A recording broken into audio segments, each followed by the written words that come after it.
A few years back, I was always in the very frustrating place where bills would constantly pile up and yet I had no money to pay them off. If you have ever been in this situation, then you probably that it can be really stressful and hard on you. The good news is that, over time I did manage to prowl my way out of this situation, and you can too.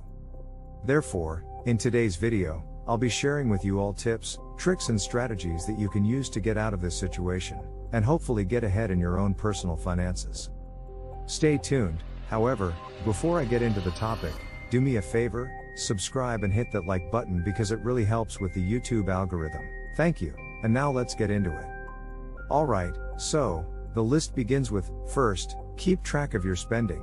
You've probably already heard this a million times and you are going to hear it again today, simply because it works and because you are probably not doing it. Basically, it should always be a priority. Make sure that every single penny you spend is clearly accounted for. The basic goal of expense tracking is to find and get rid of inefficient spending patterns in your financial life. Additionally, maintaining control over your finances and encouraging better financial practices like saving and investing will come from continuously keeping track of your costs.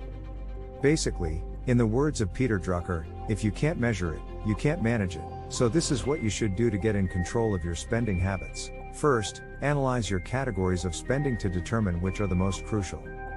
Perhaps you might even find out that you've been paying for a subscription that you're not using. I know I have, and maybe you are too. Most people consider that cutting back on these non-essential expenses is a wise approach to saving money. You might also want to go for activities that are less expensive now that you can see where your money is going. And on top of saving money, you'll be getting educated on some of the topics you'll be reading about, so there really isn't much to lose by doing this. Second, make a budget. I never understood why most people didn't have a budget until recently. You see, most people are worried about all the paperwork to be done to complete a budget. Well, in truth, it's a lot of work, but it most certainly is worth it. You see, you should look at budgeting from a different angle.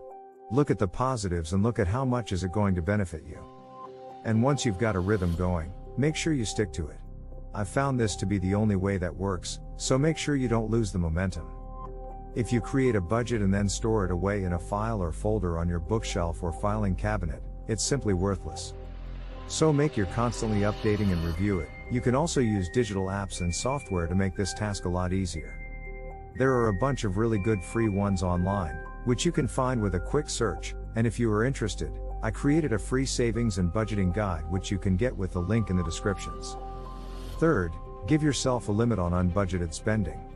Buying something in the spur of the moment that you hadn't budgeted for can be enjoyable and emotionally satisfying. Literally everyone knows that.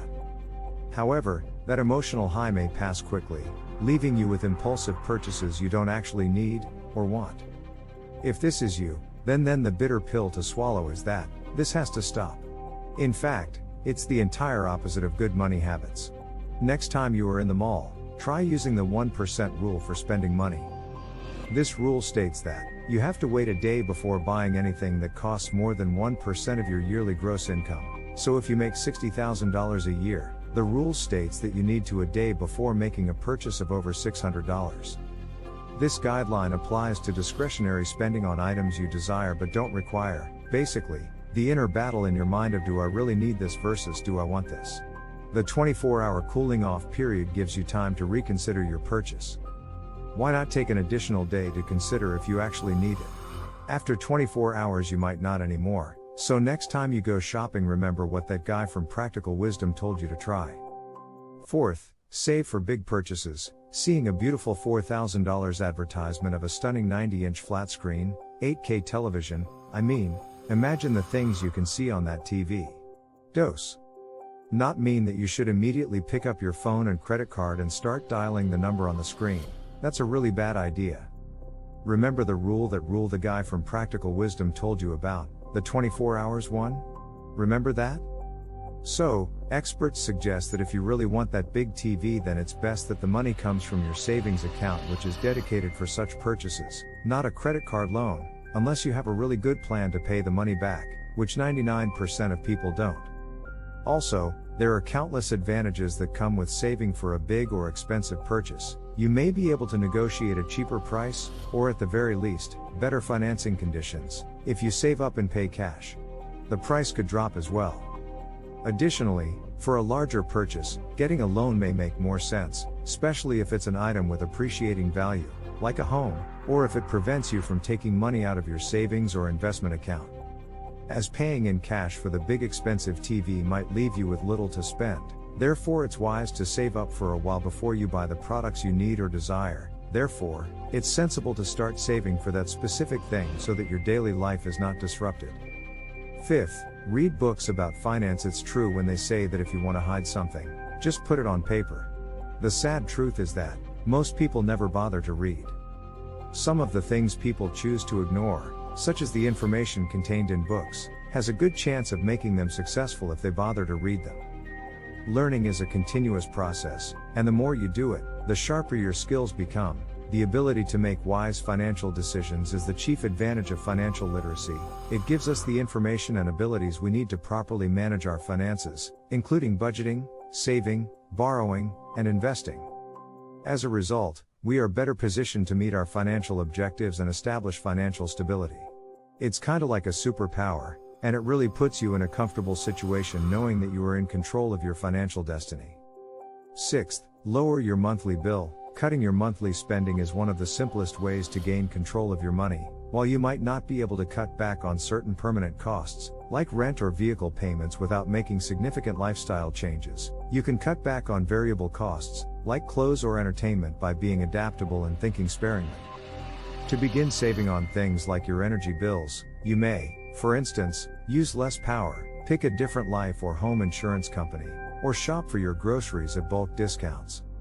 Additionally, you shouldn't accept a loan just because your salary and credit make you eligible for one. Many people believe that the bank will not give them a credit card or a loan that they cannot afford, but the bank is only aware of the income you have disclosed, and the debts shown on your credit report. The bank is unaware of any other commitments that would make it difficult for you to make timely payments. Based on your income and other monthly responsibilities, you must therefore determine if a monthly payment works for you. Seventh, eat at home. Meals prepared and consumed at home may be quite cost-effective. All you have to do is reduce your reliance on takeout. The odd indulgence at a fancy restaurant is okay, but starting to cook at home or carrying packed lunches to work rather than dining out every day might save you money. Making a weekly food plan may make it simple. Plan your meals for the coming week and then stick to them. Even for those who don't consider themselves to be cooks, the internet provides a seemingly limitless array of culinary and recipe advice. Begin by making at least one meal a week at home. Bring your lunches to work starting next week. You might be amazed by how much money you can actually save. 8. Pay off your debt. Carrying a lot of debt, especially on high-interest credit cards, is one of the costliest mistakes you can make. If you want to improve your financial situation and open up new financial opportunities, pay off your debt as soon as possible. If you're the forgetful type, you should list off all your existing debts, including credit card debt, student loan debt, and vehicle loans, and determine the minimum payments you must make to stay on top of each of them. Making minimum payments will not get you out of debt quickly, so consider your fixed costs and how much of your discretionary spending budget you can set aside for debt repayment. Additionally, you can try to lower the interest rate on the debt by requesting a lower rate from the issuer, merging several loans into one, or moving high-interest debt to a low-interest credit card, such as a balance transfer card, to lower the overall interest rate. Afterward, create a debt repayment strategy and develop responsible spending practices to pay off the debt as rapidly as possible. Your monthly budget will be larger the faster you pay off your debt. As I previously said, paying off credit card debt must be a top priority. Unlike your automobile or house payment, it increases with time and is hard to cut back on. 9th, stop using credit cards. Credit cards are a great and handy tool to have. They are a lifesaver when needed and they do a great job getting that credit score up. However, for some people their lack of self-control and an easy and available remedy to their problems in the form of a credit card means that they quick dig themselves into disaster.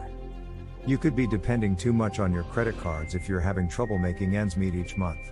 If you continue using your credit cards as a crutch to get by, you'll soon find yourself in debt. Your ability to pay your expenses, save for retirement, or pursue other financial objectives will be constrained as a result of this. So stop using your credit cards if you genuinely want to take charge of your money. To prevent accumulating more debt, in addition to creating a budget so that you don't have to use credit, try switching to cash or debit cards, opening a short-term savings account and using funds from it for major purchases, or leaving your credit card at home. Credit cards have high interest rates that may quickly accumulate debt if not used wisely, and can cause significant stress in the event of an emergency. Because they feel like their money disappears too quickly each month, many people develop the bad habit of depending on their credit cards. They are tapped out and rely on their credit cards to get them through till payday after paying bills, food, rent or mortgage, and other expenses. Instead of relying only on your credit cards to cover expenses, stop using them altogether. Until you develop the wisdom and maturity to handle such an instrument. 10th, continue to spend quickly. A spending fast can be just what your personal finances need if you suffer from credit card debt, difficulties paying payments on time or other financial problems. Basically, going on a spending fast simply means that you're refraining from making any discretionary purchases for a predetermined length of time. This is another great way to help you reduce your spending and get your finances in order. It may sound a bit daunting, but it doesn't necessarily have to be. With the well-known, and sometimes contentious, detox or cleansing fast for your body, such as giving up sugar or gluten for 30 days or even surviving solely on fruit or vegetable juices for a few weeks. But did you know that in order to achieve financial wellness, you may use comparable fasting or cleansing procedures to your spending and saving behaviors? These are frequently month-long periods during which spending is restricted and only categories like food, transportation, and recurring expenditures are exempted.